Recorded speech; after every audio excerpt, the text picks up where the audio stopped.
Galatians 1:17-18. May the Father of our Lord Jesus Christ enlighten the eyes of our heart so that we may know the hope to which He has called us.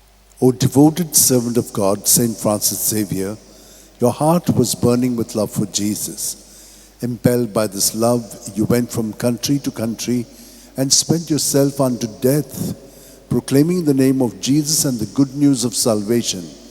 That is why the Father filled you with glory in heaven and preserved your body from corruption here on earth.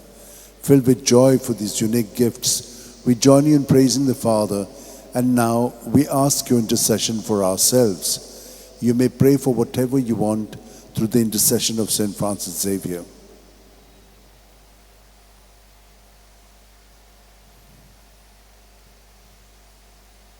We ask you to obtain for us the fulfillment of these desires, if they are pleasing to the Father.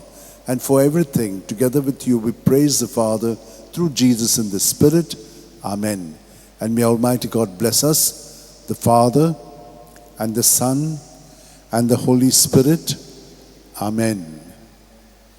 San Francis Xavier, Voda Cura, Radi samcha mogan las lolia besangal saiba desaramcha sambalung sodakal gopantuja besangal saiba Sharar goincha sambalungam ka gopantuja.